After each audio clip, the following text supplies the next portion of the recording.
What are your educational AI plans for this summer? Casey and I have some suggestions. AI-powered education is next.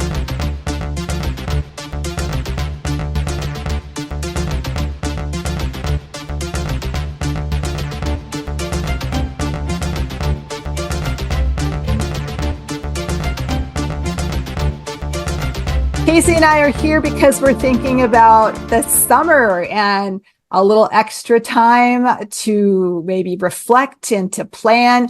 And we, of course, want to talk about how AI fits into that, into our educational beliefs and plans and all of that. So we have some suggestions today of both process, product, and also we talked a little bit about how we wanted to do kind of a book chat about the alignment problem. So those three things are all going to fit together today: process, some products that we might want to use in our summer training, and also just a little bit more about the overall pedagogy in educational AI. So Casey, what are you thinking about? What are you suggesting as educators think about their plans for this summer and how they might want to introduce or work on AI?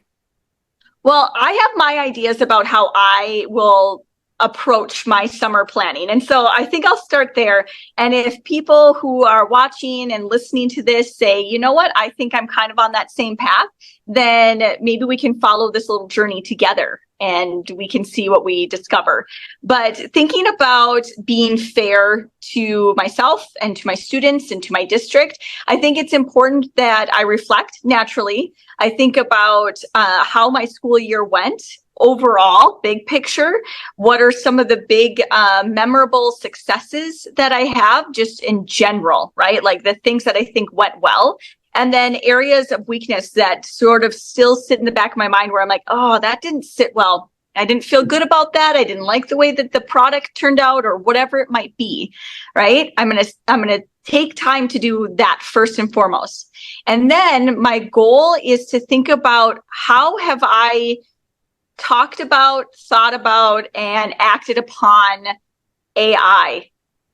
Do any of these experiences, whether they're successes or they're failures or they're moments of learning, that were really tied to AI?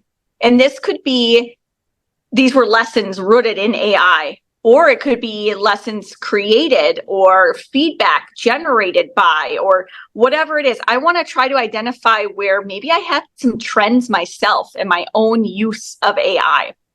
How well were those tied to the wins and the losses of my year? Then I can find and identify areas of weakness that I could maybe pour some more time into, right? That I could say, all right, what exists for someone like myself? What is out there already? Because as you know, you and I have done quite a bit of work this year to learn more for ourselves, you know, and maybe it's taking an assessment, or maybe it was like going through the 101 courses and adding certificates like the brisk certificates. You know, we did all of those things, but it's kind of like, what did I learn from that? What does that give me now as far as like my tool belt, you know? And so I think that's where I'm starting. It's a reflective process, but it's also like tangible. I'm going to write it down. I'm going to keep track of the wins and losses. That's the way like I sort of like to look at things, is where are the achievements and then where are the areas of growth. So does that kind of align with where you're headed right now, Sandra?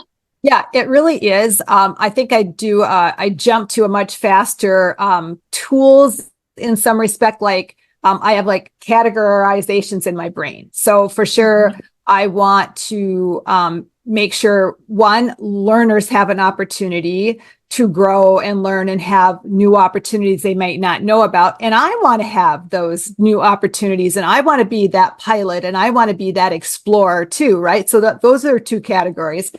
But then I jump down to the categories of the learner and how they can really, because what in my realm, my people are going to be teachers and they're going to teach, right? And so, and I think all the time, who could be served the most by these tools? I believe everybody should, but who have been left behind? And so I often think about our multilingual learners are, and they have these wonderful assets that they can share, but we often never open up that can of worms because we're too afraid of the language barrier when we should be enriched, all of us, by the language, right? And culture. And so I just love that the tools that are out there that are offer, you can have a product and it immediately within a few moments can be at learning level. It can be at a specific language. And to me, that's the kind of tool that I believe a lot of educators need to be doing because it helps with their caregivers. It helps with the learner. It brings assets for all learners to the classroom. So that's kind of a category for sure. I want us to explore and to have in our possession so that we can really communicate and help all learners. And then the other area for me is just like my own personal growth. But I also think that so much is visual. And we need more visual instead of just always text-based. So again, it goes to presentation methods. It goes to editing methods. It goes to music. And I don't know enough about all of those. I dabble a little bit, but it's something I want to take time to learn more about. But I also think that super valuable for all our learners as well. So those are my kind of categories when I think about it. Do you have any specific couple tools we should just like mention now? I have maybe one or two, and then we can maybe go more in depth as it goes through the spring into when we're out of school. Yeah, I think my biggest tool that I use is Brisk. I like it so much because it seems to be well incorporated with Google products. And that's something that's really important for me because I'm a Google school, like we live in the Google suite. And so I need a tool that works well with that. And there's so many new features to that. I just haven't had time to explore. And I know that this summer timeframe is going to be great for me. In my district, I'm lucky enough to be a technology integrationist. So I have a little bit more expectation that I prepare next year's staff with development that will help them. And so I'm looking at it through that lens as well as what can I do to help teachers integrate the technology within their classroom. So Brisk is going to be my number one, but I also really like what Adobe is coming out with too. And I want to spend some time, like you mentioned, some of the video features there, incredibly intuitive and helpful. But of course, there's always the cost factor that interferes with my ability to really jump on board there. I'm looking for free stuff all the time.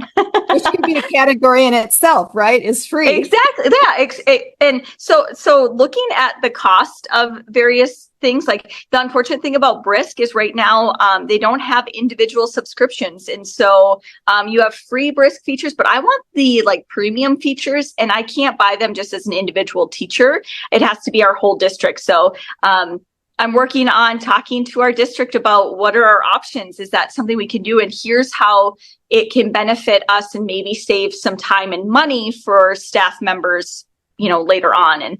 And so I think part of my process this spring is to really look at what can I do that serves more than just me in the classroom and my colleagues. And I like how you focus on the students and the learners in the room. And that's why we do everything that we do, right? Is for them. And sometimes it's easy to get lost in the shuffle of, hey, I want an assistant who makes my administrative duties easier. But we also have to remember, how are we helping our students with their administrative needs too? So you mentioned two products, tools that are out there, and I'm going to do two kind of in a different example. Like again, and thinking about, like we said, the alignment problem or any books out there about, our AI journey. But also, I want to give a shout out to Jennifer Gonzalez because she does an amazing job with the cult of pedagogy. And she definitely talks about the Tech 24. Like every year she shares 100 top tools. And now this year, inside of that, she's got a whole AI section that is incredibly valuable because she'll show you a video, she'll talk about the pedagogy, she'll share it where it goes. It's super organized.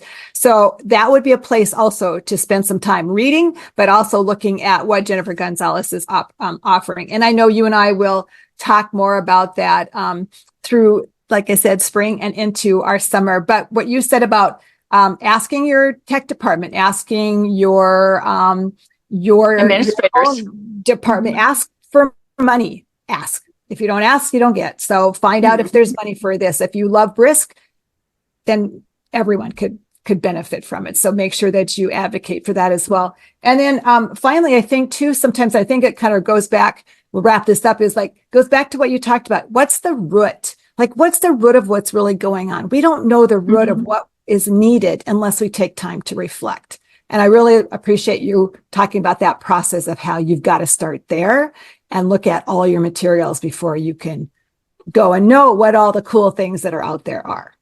There has to be an AI tool that will help me do that. You know, I'm sure I already have it in my arsenal, but I better find one fast. Okay, well, I hope everyone stays tuned because we will talk about more of these ideas as we move into the summer. So thank you. Thank you.